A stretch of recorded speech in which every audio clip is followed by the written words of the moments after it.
today are two retired police officers from the NYPD. Joe Murray, also an attorney, and John Cummings. John is retired from the NYPD, and he is currently the challenger on the Republican conservative line running against Alexandria Ocasio-Cortez, famously known as AOC. She is the congresswoman in the 14th district. Yeah, New York 14. You have decided to take on the challenge of taking that seat back. As most of us know, she ran against Joe Crowley. Joe Crowley. Upset in the election, low voter turnout, if I recall. Yeah, it was the primary, yeah. Joe Crowley been around 10 terms, I think it was. I think, 10 or 11 terms. And really did not take the election seriously. So, you know, they say any given Sunday, she happened to wake up and next thing she's Congresswoman. In fairness, John, we're going to bring her in. We're offering Congresswoman Cortez the opportunity to come in and speak with us and have her chance to tell the story.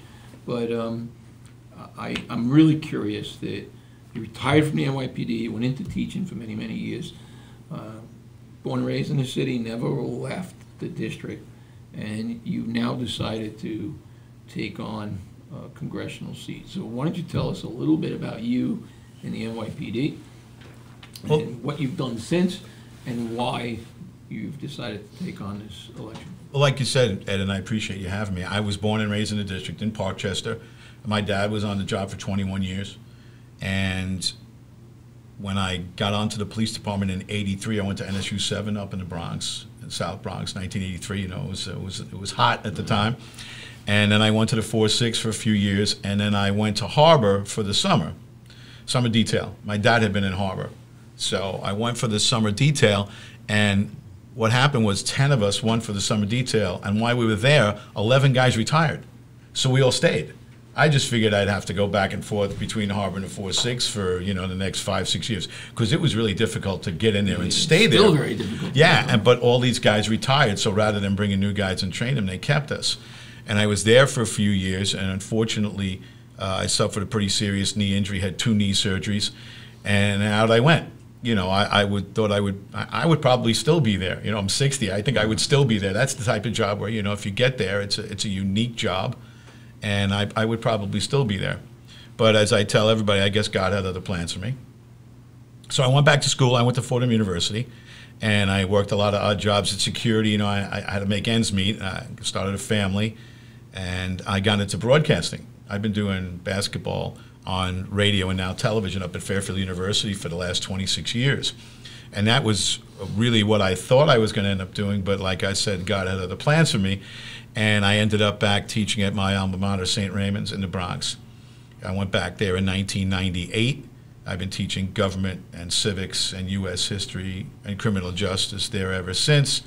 And really, God bless you. Yeah, you know, that's so missing right now. You know? Well, civics is there's not a lot of people so teaching civics, and I hope I get a chance to get into that. But you know, I'm a person of service. You know, that's I believe that God put me on this earth to serve.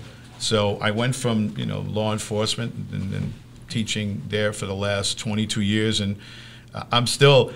As we do this show, I'm still not sure if I'm going back. I asked for leave of absence, and there are particular contractual issues with getting a leave of absence as a teacher in Catholic schools in New York. So I might still be back teaching on September 9th. You know, it is what it is. But I have to. God's on your side. You'll keep the schools closed till November. No, we're opening. Yeah, we're opening. We have a good plan. You know, we have a very solid administration there. We basically worked out a plan where we can get it done. But my students are really the ones that got me to do this. Really? They've been after me for years.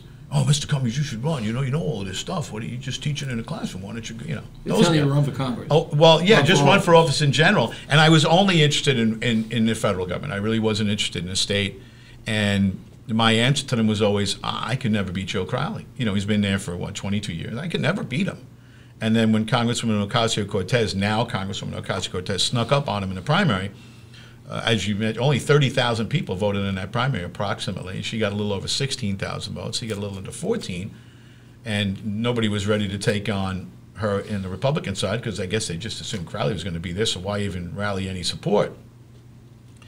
And then my students were like, hey, Mr. Cummings, you got no excuse now. You got to get into this. And a lot of them, graduated, moved on. A lot of guys I taught around the police department. A lot of guys. We're talking high school students. Yeah, high school guys. High school, they understand what's taking place, and they're basically saying, you got to. You need to run. You got to get into this because I eat, sleep, and drink this stuff. I teach history. I teach government. I teach civics. I teach the Bill of Rights. I teach the Constitution. My guys understand when they graduate. My guys, we spend about a week and a half on the Bill of Rights. And we go through everything that's in every amendment, and I give them the historical perspective of why what is in there is in there. What happened to the framers at the hands of the British government that made them, for instance, get into searches and seizures and things like that. And they find out all of it. So when they graduate, they know. Right. Yeah. What's interesting is they got school kids, high school kids that, today we hear about snowflakes and millennials that have no clue, right? And yet you have a group of kids that are saying you need to run. Yeah, and these guys, it's an all-boys Catholic school, but it's 88% minority. 40% of the students live in the poorest congressional district in the United States, which is the 15th. That's the neighboring district, and we graduate 99% of them with a full Regents diploma. So we prove on in 4 years. We prove every year that it can be done. Whole life in service. Yeah. You worked in 4-6 minority community. You now tell me you're teaching in a minority school. Nations faced with all kinds of issues regarding race and minority. How are you going to be received? Ex-police officer, but having a background of serving people. Yeah, and that's the key. I've noticed that as I make my way around the district and meet people who would never ever listen to someone with an R before their name as a Republican will give me the chance to at least explain who I am and what I believe because I've been serving the people of New York City for over 30 years. Do you find you share some type of values with without a doubt. Regardless of what side of the Without a doubt. People in general want law and order. They just want law and order. I couldn't tell you how many community meetings I've been to in my life. I probably started going back in the 70s when I was a somewhat politically engaged teenager. I've never been to a community meeting where somebody stood up and said, excuse me, we need fewer cops. Nobody wants that. Not that I know of. And people want law and order. Well, and maybe Yeah. some of the people in government do, but the people who live in the district don't. So I think you start there that people, the government's main job is to maintain social order. You start there, and unless there's social order, the rest of it, you can't even have the conversation because it's all disorder. Well, you and I agree defunding the police is a bad idea. Okay? And so when you say nobody wants that, Ocasio-Cortez supports defunding the police. So you've kind of indicated you don't support defunding the police. She's the face of that movement here. She's saying they haven't gone far enough with this $1 billion. And that's correct. Yeah. So to the people that, she's yelling and screaming, defund the police, you've taken the opposite approach, and you know what happens on this side Sure. of being in law enforcement. When you talk about that to the people in the community that, if elected, you would represent, what's their position? They feel the same way. Nobody wants to defund the police. Not that I've spoken to. And you know what it is? The people know, especially the older people. They know where we were in the 80s and the 90s. They remember what it was like. They remember when you had over 2,000 murders. I tell people all the time, my last full year in the department was 90. We had 2,245 murders. We had 146,000 stolen cars and 100,000 robberies. That's a big problem in that district right now. Right now, yeah, that's the big issue now that we're facing in the district, in the Bronx and Queens. The district is 35% in the Bronx, 65% in Queens. The GLAs are just off the hook. The small businesses in the Bronx, in the area that encompasses the 14th district, they're suffering right now. No one's really representing them at all. And when I say that, it's not just about the Congresswoman not doing it. The city government's not doing it. What's your relationship to small business? You've been a working guy. You just said you also have side jobs. How do you not forget those small business people? Well, they're the people that need to be at the top of the agenda, not the bottom, because they're the people that really provide the jobs for up and coming young people for the most part. You work in a local store, and that's where you get your start, and that's where you get your work ethic. So it's extremely, extremely important. And the city never does enough to help them out locally, for sure. As you know, when you have the traffic agents out there just killing people with the tickets.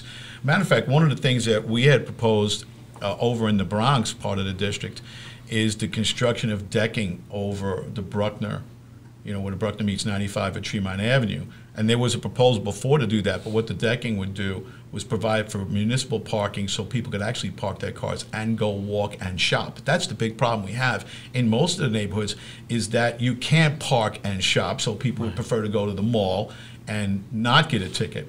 And we no longer have what we used to call the wagon crew. You don't see people walking around the neighborhood, pulling their shopping cart anymore, which is what it used to be. Everybody gets in their car. Right. So you have to provide some parking.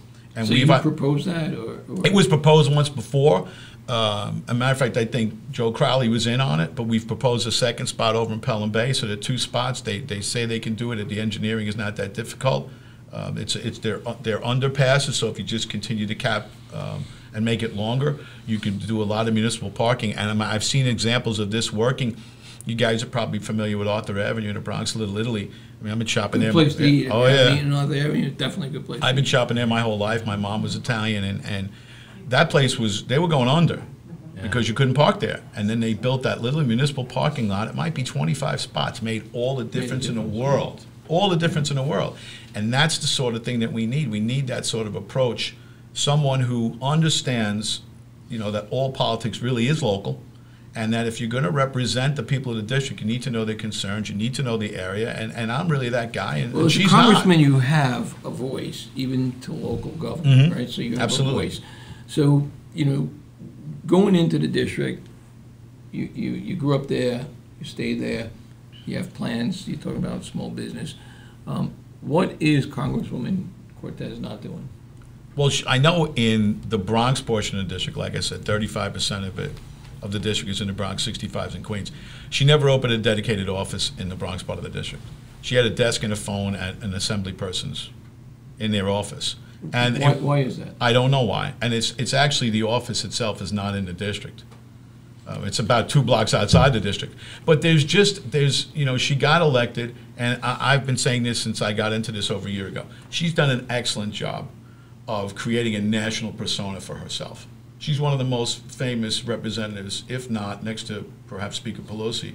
She's the most famous person in the Congress, but she's completely left the district behind. She's not interested in the district at all. Could you work with Speaker Pelosi? I mean, you're a Republican. I think I could work with anybody because I have life experience. I've worked with people. I was just going to say, that's a skill that when you're in the service industry, you have to adapt and make yourself amenable and appealable to people. That's what we do. And that's, that's where, I think you'll both appreciate this, that's where law enforcement comes in, your law enforcement background. You get into situations, you guys notice that you have to talk your way in and out of just about anything. You have to be able to work with anybody. And you know what, teaching is somewhat the same. The kids are all different. Their parents are all different. You have to get a good read on people. And I think that you see, Washington is so split. Right now. Yeah. It's so divided between Republicans and Democrats. And, I almost hate listening to the news when they say the Republicans did this or the Democrats did that. Who works for the people? And I think that's what's needed. And that's why I ask you, do you see yourself working with both sides of the aisle? I mean, you've always, as a cop, you've always encountered difficult situations. Being pulled out from 2 different directions. Mm-hmm. Can you do both sides of the aisle and maybe bring some semblance of common sense to move the country forward? Yeah, I think common sense and common ground. You have to establish the common ground first. I teach my students this all the time, that, if you take business 101, the first thing that they talk to you about when you conduct a business meeting is you have to establish the common ground first, so you establish the lines of communication, and then you go from there. If you start arguing right away, you're going to get nothing done. Yeah. And that's probably something that's seriously lacking in politics, is that you have to find the common ground. My opinion is that the common ground locally is that we are in a far more dangerous situation now, crime-wise, as we were a year ago. And everybody agrees to that. And that's why, as part of my campaign, this is a across-the-aisle campaign. It's a heavily Democrat district. But as I said when I first got out there doing this, it's not a heavily socialist district. These are Democrats. These are hardworking people. Very important distinction. Yeah. They're hardworking people. They're union people. They have 401ks. They have excellent health insurance coverage. I don't have to tell you about union negotiations. Lots of times, you give up some of the percentages on your salary so you get better medical coverage, and they want to nationalize health care. So everybody will be on the same line. They, when you say they? Well, the radical left. I mean, Congresswoman Ocasio-Cortez, yes, she does, okay. and so does Senator Harris, who's now running for vice president. They were into that Medicare for all thing, and it basically undermines every union, at least from my perspective, who fought for years for great coverage. And this new term that they've come up with, the left has come up with, investment capitalism, like it's a bad thing. That's everybody's 401k. That's what investment capitalism is. That's capitalism Small is. businesses have 401ks, right? Sure. I mean, they pay for their own health it's benefits. almost 60% of the people in the country have it. If she's for the universal health care type position, how does that not benefit a small business owner? How does that? Probably because the taxes will go up 50, 60, 70%. That's what your tax rate will go up to. Which will cut into which what will their it profits kills your annually profit would be. margin, and you Right. go out of business. And my logic is always small government is good government. You don't want the government interfering in whatever the free market is providing. And when you force, I'll give you a great example: the $15 an hour minimum wage locally. First of all, nationally, it's a terrible idea because the cost of living around the country is so different, ridiculously right, different. right. So It's nationally, full-time salary, it's a something crazy like idea. Right. But locally, I got a school full of teenage boys, 16, 17, 18, that can't get hired because nobody wants to pay them $15 an hour because, quite frankly, they don't have skills that meet that level. Which is we all Or start out they with can only skills. afford one because Right. they don't want to pay $15 Exactly right. an hour for Exactly basically right. putting files in an alphabetized. And all the jobs we used to get to put ourselves through college or help out at home when you're in high school, which a lot of our guys are really in that position, they try to work so they can help pay their own tuition. I have guys in my school that get out at 2:15, they go to work at 3 o'clock till 9 o'clock, and they're basically paying their own way. So those guys can't get How long jobs. are you teaching in school? 22 years. 22 years. Yeah, 22 And years. that's so significant. I just wanted to interject because I taught at ASA College about 10 years ago.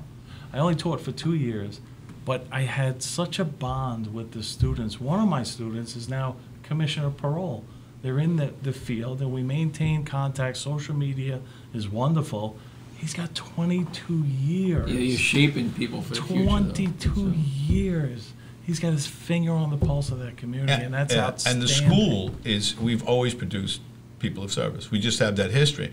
So a lot of the guys that I taught went on the police department, they went on the fire department, they went on the military, they're doctors, they're lawyers, they're all doing something. Feels good when you see those achievements. There's nothing better when they Isn't come that back great? and they That's come great. back and they look for you, they ask for you. That's the thing that's most touching about it.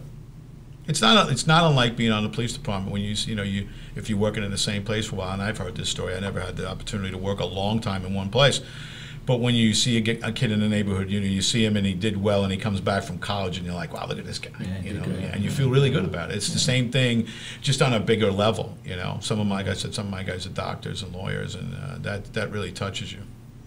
And one thing I wanted to ask is, you mentioned in your introduction that only 30,000 people voted in that primary? In the primary, What was the total eligible voters? It's in the hundreds of thousands. Yeah, it's in the hundreds of thousands. I know in the general election about 130,000 people voted.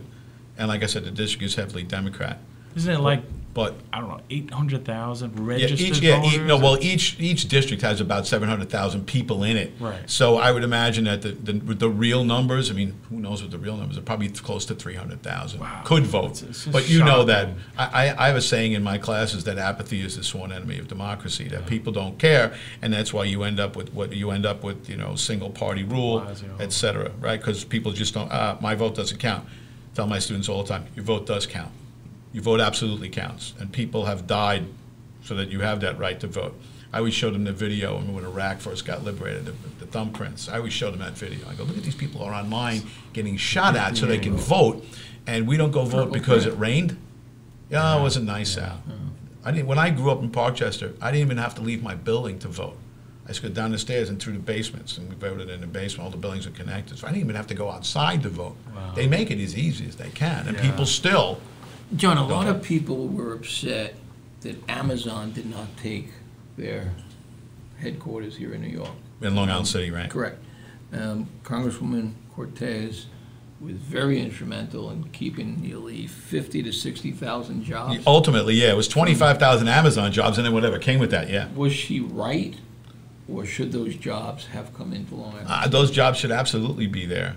And the interesting thing about all of that, from my perspective, is the fact that she was against it because of the tax breaks that you're giving a large business.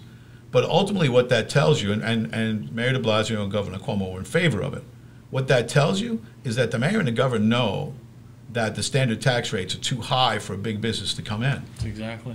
So if you're There it giving is. them the break, why don't you give the break to Joe's Hardware, like getting back to small businesses? So that shows that they know that tax rates are too high, but to get a big company in like that, you're going to give them that incentive. So She's just to she's stop anti-job. you right there. Yeah. You're for lower taxes. Absolutely, absolutely. Anything I like, lower, flatter taxes, anything that's going to incentivize growth is a great thing. But she's anti-job. The Congresswoman is. I don't think there's any doubt. She was against the Amazon deal. She voted against USMCA, which is the Mexico-Canada trade agreement that got rid of NAFTA, which is probably one of the worst pieces of legislation we've ever had. And recently, she came out against the opportunity zones that Senator Tim Scott from South Carolina had put forward, along with President Trump, that basically incentivizes people to go into low-income areas and open up private businesses and create jobs. There's been $70 billion Wait, of private... I just want to be clear on that she's against opportunity zones. Right, she came out against that recently. If I remember, and you may have just said there's $70 billion Of private investment. private investment Yes. going into low-income areas. Yes. Your district, for the most part, is a low-income area. I believe we have 12 zones. These zones are much smaller than the ones in the past. Like Right. there were federal empowerment zones going all the way back, I think, to Nixon. But these are smaller. I believe there are 12 zones in our district. And people have taken advantage of them, whether it's warehouses or light manufacturing or whatever they can do. And it provides jobs for the neighborhood. And of course, 12 people, zones is a decent number. yeah, people coming into the neighborhood, and then of course you have How many jobs, if you know or can guess? that would be difficult to tell just from those 12 zones. Right. But I mean, I'm sure we could find out. But the fact that you would be against incentivizing anybody from coming in and creating jobs, I just don't understand. I mean, I understand where she's coming from because I know that mindset. I mean, that's basically that. She's that not hiding big money is always wrong. Socialist belief, right? Big Bernie not at all. Sanders report. Big Bernie Sanders supporter. Sure. So she's not hiding that. I mean, from clearly talking to you, you're just not socialist. I mean, we just don't see that at all. You talk about Joe Crowley's Democrat zone district. How does that play out? I mean, the district itself, I just can't see it being in favor of socialism. Yeah, and that's what our campaign has been about since the beginning. That is Joe Crowley's district. They drew it for him, and he was far more moderate. And it's working class, it's union people, like I said, and I need to get those voters. I also need to turn out all the Republican voters, many of whom have just been sitting home because they haven't been satisfied with the people that have been put forward to run. I've made obviously made a lot of connections in the community. I know a lot of people anyway. We're building a tremendous support group and volunteers. People are going to get out there and do what we need them to do. The Do district phone has banks. a pretty large Hispanic population. It's 49. I believe it's 49.8% Hispanic. Hispanic. But that's Predominantly yeah. Hispanic, and I'm guessing, I could be wrong, Catholic? Yeah, well, partly, and the evangelicals as well, and generally speaking, I think everybody's a law and order person. Nobody wants chaos in the streets, but to reach people, you have to find that common ground. And my thing is safe streets and good schools. I'm a big supporter of charter schools. Congresswoman wants to ban charter schools. But, and they're anti-voucher as well, which will give. That's been an issue. Charter schools, public schools, charter schools, public schools, mainly because of the union. Teachers union as Right. opposed to it. I mean, you're a teacher in a Catholic school, so you're a teacher. Right. I mean, you've been doing it for 22 years. Yep. Different location, but no different than teacher. You're a teacher. Right. So, And the from kids a are the point same. of education, right, kids are the same. Point of education, it's about education. It's about your children. Mm-hmm. And, you've been delivering that message going forward. So, to me, that's an up and down coin to us, whether you're for it or against it. In Right. the long run, it's about getting your kid educated. Right. It's for me, it's the civil rights issue of this decade. At least it should be. access to a good education. You have generations of people now that have been stuck in failing public schools, and they are predominantly minority. And they're stuck in these schools, and they can't get out unless they win the lottery. They put their kids' names in a hat, and if you draw it out, you get to go to a different school. Otherwise, your child is stuck there because you can't afford tuition. So I've always been pro-voucher, and people say, yeah, well, you teach Catholic school, of course you're pro-voucher, or tuition tax credits, whatever you want to call them. But ultimately, don't you want to give more children access to a good education? It's the way out. It's the great equalizer. And I had come up with an idea that if you took 1% of the student population in the New York City public school system, there's 1.1 million children in the public school system in New York, 1.1 million. If you gave 1% of those kids and their parents a voucher for $10,000 so they could go to the school of their choice, private school, that's 11,000 kids. Not only would those 11,000 children have an opportunity to go to grade schools and the parents would have the choice to move them there, but you would also reduce crowding in the schools. You'd save $165 million because the school system spends $25,000 per kid, and we're giving you a $10,000 voucher, right? And the $10,000 is a good number because it might cost $6,000 or $7,000 to send your child to a private school, and then you can take the rest of that money and put it in a tax-free education account for that child's future. For when they get to college, they don't have to go in a hole. They'll already have $20,000, $30,000 there. But then, with the $165 million, my proposal would be you give it to the PAL. You rebuild after-school programs, you restart athletic programs, and of course, you increase the connection between the community and the police department. They'll never go for any of it. It's just the way it is. But it's got to get out there. It's got to get out there. Is that on your agenda? If yes. you're elected to yeah, I'm big on school choice. I mean, I believe that, like I said, it's a civil rights issue of this decade. The fact that... Do you speak about this when you're in community meetings? Absolutely. Know, and how is that received? It's very well received. I mean, we haven't been able to get out to as many community meetings as we can because they don't have them. Right. But when we get on to teletown halls, and we've been doing that, people support school choice. It's a big issue. Particularly in the African American community, it's a big issue, and it's the way out. You advocate for school choice, particularly in the African American community. Absolutely, yeah, and in all communities. Does Congresswoman Cortez do that now? No, and she believes that charter schools, which is another great opportunity out, they should be banned. Is she funded by the UFT? I would imagine that they support her wholeheartedly. There was also a clip right before she got elected. I think the New York Post had this video where she admitted to pulling some strings to get her, I believe it was her goddaughter, into a charter school. And I shouldn't be surprised by it. But Tucker does that very well. He points out the hypocrisy. Right. But my thing was like, well, we want to give her a chance. Good for her. But my thing was good for her. I would do the same thing if somebody in my family was in a failing school. I'd want to do everything I could to get that child out. But she pulled that string, but she opposes everybody else getting the string. So Right. That's a problem that I have. It's just consistency. So education's a priority. What else is a priority? I mean, we have a country that's upside down. Well, obviously, crime is big, but infrastructure as well. We've identified, I mean, we don't have to talk about this. I mean, everybody knows that the infrastructure of the city is really in bad shape. Right. A couple of things that we've identified in the district in particular is the construction of truck stops. One of the issues that we have in our district, in the Bronx and Queens, is that a lot of these truckers who are a big part of our economy, and they're important to us, they time out in New York traffic. Yeah. And they legally have to get off the road. So where do they park? They park next to Palm Bay Park, they park next to St. Raymond Cemetery, they park on the service roads, the Whitestone Expressway, the Van Wyck, wherever they are. And they're stuck there. On 95, there isn't a truck stop from the Meadowlands to Norwalk, Connecticut. Wow. And you got to come across the Cross Bronx, which could take you an hour on a good day. Yeah. And these guys, midnight, right, exactly, with construction and everything. So we've identified. Any chance we could fix the Cross Bronx if we get elected? Probably not. Okay. But I think, but the truck stop. Well, there've been proposals to deck that too, but I don't. That's engineering would probably be unbelievable with that.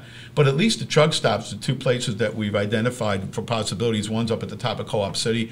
It would be ramp in and ramp out, so it wouldn't interfere with traffic in the streets at all. And the other one's the old Flushing Airport. They've been threatening to do stuff with that property forever. And at least guys who are on the LIE or on the Van Wyck or on the Whitestone, they could sneak over there and get arrested. It also creates jobs because people would have to work it. Service it, Right. Those were big. Another thing that I haven't heard the Congresswoman speak about is there are plans in motion to build Metro North stops on the Amtrak that runs through the Bronx. And it would start in New Rochelle and then stop Culp City, City Island, Morris Park, Parkchester, Hunts Point, and into Penn Station. Now, the people in the East Bronx have no access to the west part of Manhattan. Yeah. That would basically make an hour and 45-minute trip into a 30-minute trip. It's a complete game changer for our district. Haven't heard her say anything about that. Another thing we looked at was the possibility of building a ferry terminal. I know the mayor's big into ferries, but this would be, actually perhaps a moneymaker. Long-term parking on the Bronx side, ferry to the new terminal in LaGuardia Airport. Try to alleviate the traffic on the Whitestone Expressway, because they built that big, beautiful new terminal. Still the same roads. You'd still a tremendous amount of traffic. Long-term parking right by the Trump Golf Course there. Park your car, with Bronx, Westchester, or Connecticut. And creates jobs. And it creates jobs, and then you just take a ferry right into the terminal. Also creates a tax revenue to a city that's now struggling. Right, and these are things that we've been looking at that are great infrastructure improvements that would really benefit just about everybody. And that's what you need to do as a congressional representative. And I don't think that there's any Democrat, Republican involved in that. That's just improvements for everybody. That's going to benefit everybody on every level. You have to. You're in a Democratic district, and the issues you're talking about, to me, they seem like core values of Especially for everybody, that right? community. These are working class people that have the same concerns. They So have families should it really and kids. matter? You have a predominantly Democratic district, but I think what you're saying is something that's It's universal. Right. To everybody. And that's the idea of representation. That's what the House of Representatives was supposed to be about in the first place. Citizens about people. And it was right. That's why there are so few requirements to serve. You have to be 25. You have to be a citizen for 7 years, and you have to live in the state. That's it.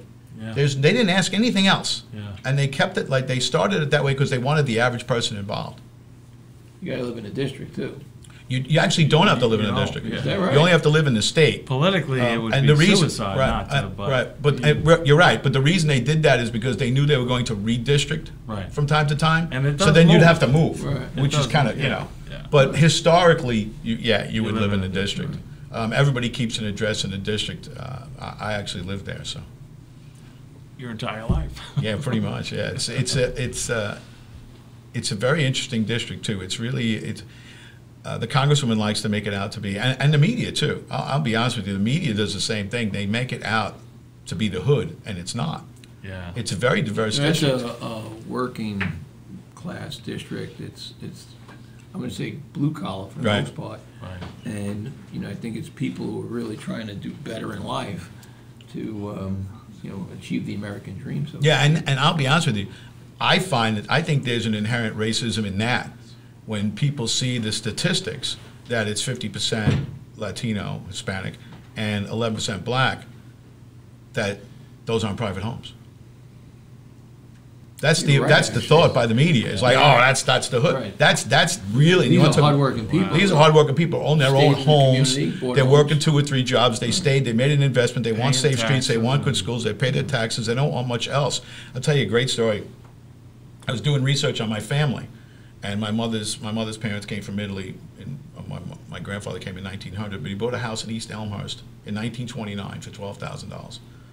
It's in the district, and he lost the house during the Depression. That same house just sold for $950,000. Wow.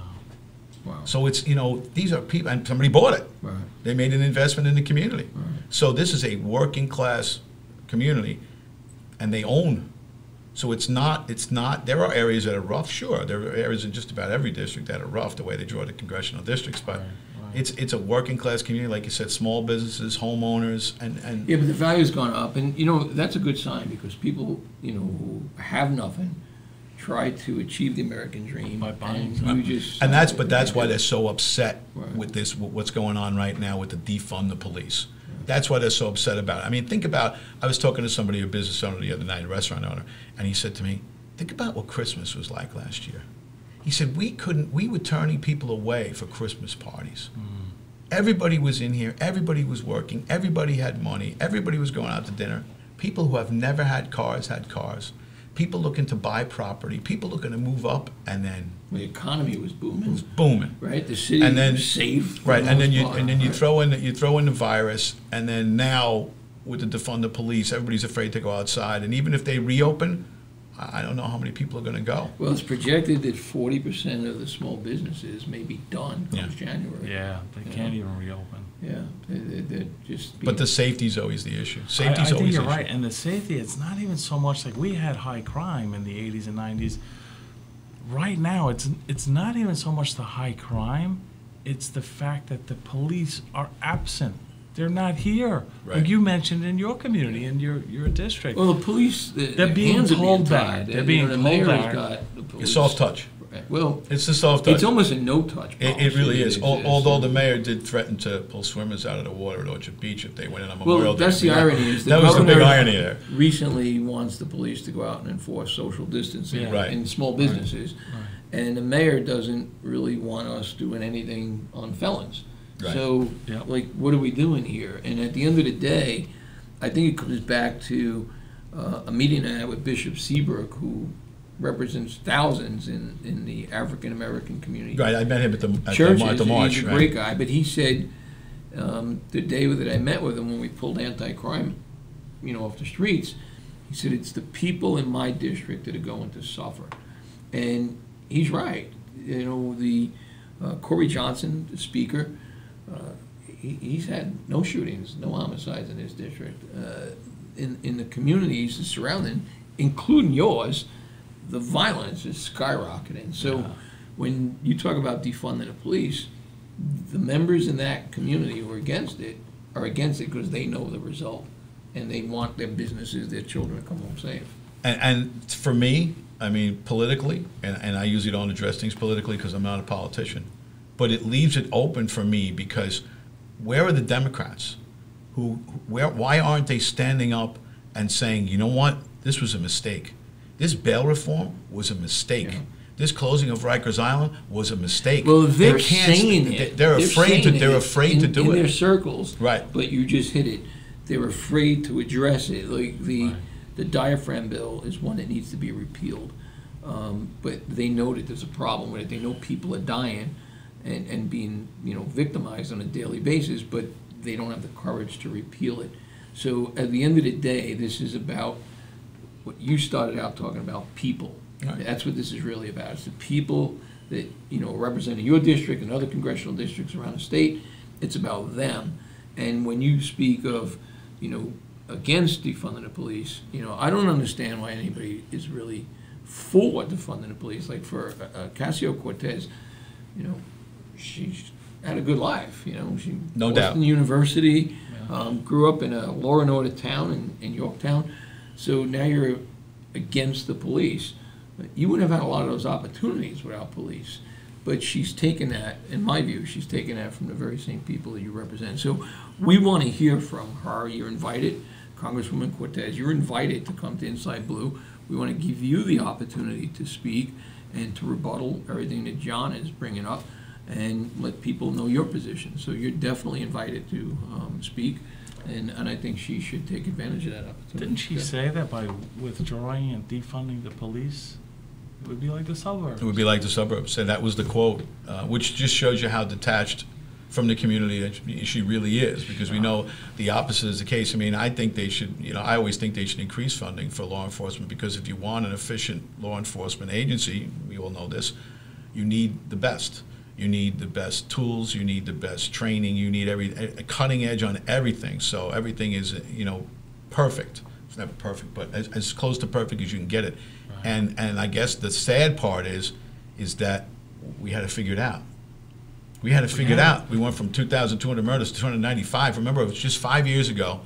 We were celebrating that we went 11 days without a homicide. Can you imagine 11 days without a, in New York City, 10 million people? It took us 30 years to bring the city to a safe city. Yep. To get there, And yeah. 30 days to turn it back to where we were 30 years ago. And I did a review of 40 years of budgets in the city of New York.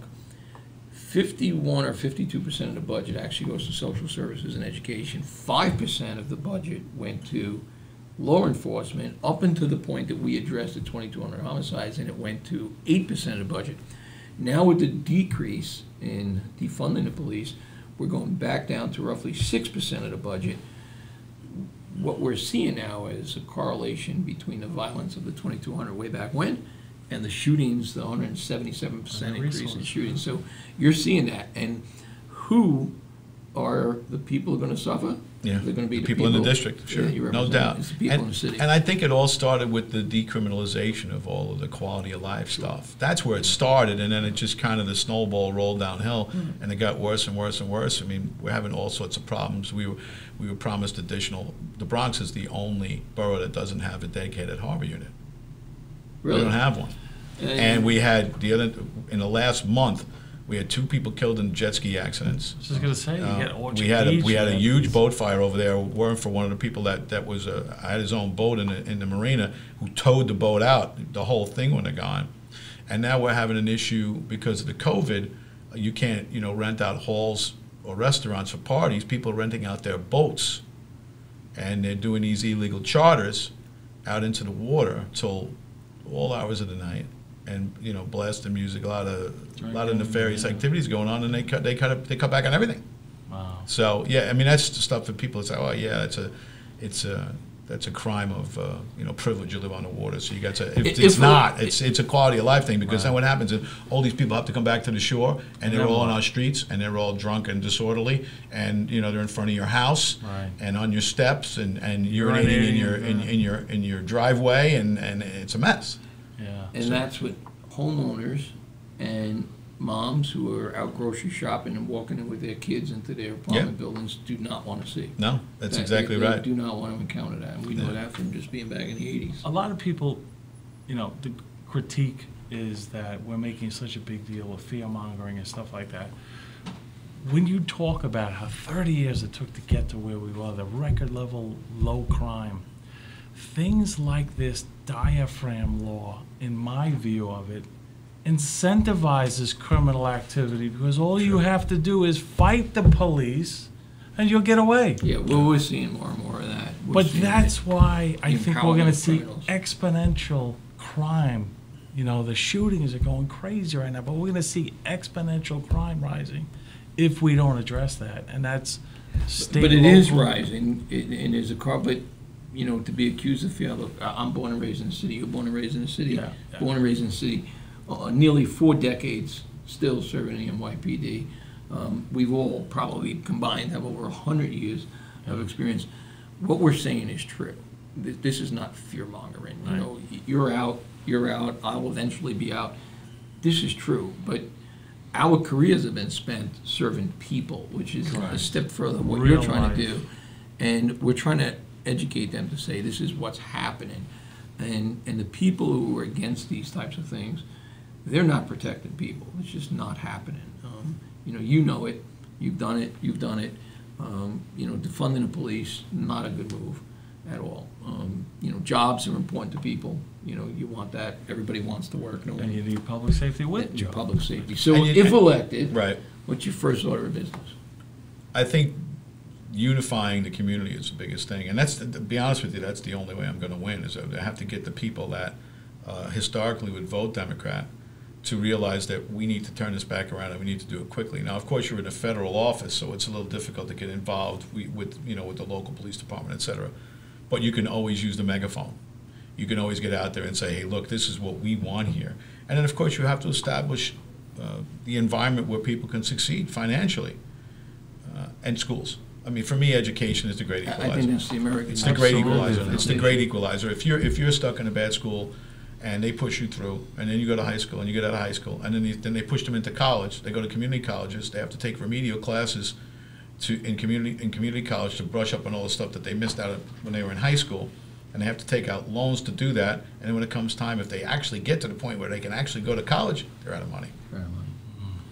John, if they want to support you, the public wants to support you, people want to donate, where do you want them to? We're at Cummings2020.com, Cummings2020.com. We have the ability, obviously, to donate via credit card, but we also have a P.O. box there. A lot of people like to write checks, which would be great. And the fundraising is going extremely well. It has from the beginning. I understand, I'm not blind to the fact that there are a lot of people that do not like the Congresswoman, and that's why I get some donations. But for me, it's the contrast.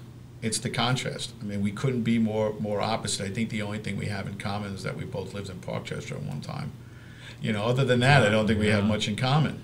And people just, when they weigh it, they go, well, one of our memes that we put on social media is, you want service or you want stardom? You know, I didn't get into this because I need a job. You know, I got into this because I saw a need, and I think that I can satisfy that need for the people of the district. I'm not looking, you know, for a career in politics. Somebody asked me about term limits, and I was like, dude, I'm 60 years old. I'm term limited because I'm 60 years old. You termed out already. I'm termed out. I just think I can serve the people a lot better than a lot of people have, because this is who I am. You know, that's our slogan is I am you. I live in a district, I work in a district, I shop in a district, I bank in a district, I know what a good restaurants are, I know what a good pizza is, I know all the shortcuts before Waze did. You know, we're going to bring you back and tell everybody where the good places are. Yeah, but we'll do that after election time. So that would be great. I'd love to come back. Joe, last word? Thank you, John. We support you 100%. I love what you're doing. Big thing we didn't talk about is the Green New Deal. I know you're against it. I think it's insanity. What do you think about the district? You think that's something they're going to embrace? I think I don't. How will that impact your district? It really, when you point out to people that a plan like that will, again, disproportionately affect people of lower income by raising energy rates astronomically, and then thus raising the price of food and raising the price of everything in the name of some science that might help the environment. When you explain that to people, like, you know, they're not worried about that right now. Right now they're worried about, like I said, they're worried about their kids, they're worried about safe streets, they're worried about education. They're worrying about schools reopening, and here's the real issue with the parents worried about schools reopening. A lot of the parents are thinking about keeping their kids home and learning remotely because they don't want them out in the street. Yeah. That's something that doesn't even get mentioned. They don't even want them going to and from school. It's like back in the 80s when I worked in a 4-6, and we used to tell the people who lived on the first and second floor to have their kids sleep in the bathtub so they didn't get hit with, you know, stray bullets. That's where we're headed. Unless we turn this around, we got to turn it around quick. So I'm going to have you make one promise. Uh-oh, here we go. Politicians with promises is It's good. going to be one promise, that if elected, you will do your best to work with both sides of the aisle so that people are represented. And that's people. Yeah, that's really why I got into it. And I really appreciate the fact that people in the district are willing to listen Shouldn't to me. matter whether you're Democrat or Republican. It's about representing people. We're past that. You heard him. Yeah, we're past. You know what it is? We're past that point. We're past that point. Well, somebody's got to try to get that back. It's too polarized. It's past that point. Hopefully you can be that guy. So we want to thank everyone for watching. John, I want to thank you. Oh, thanks for having me, Ed. The offer to Congresswoman Cortez, we would love to hear from you. You obviously will be treated with the same respect as John has been. If you're interested in supporting John, it's Cummings 2020. You could donate. You can send letters of support. You can help out. I'm sure there's people who manage that. Yeah, there's a volunteer page, yep. Thank you for watching. Thanks for coming in, John. Thank you.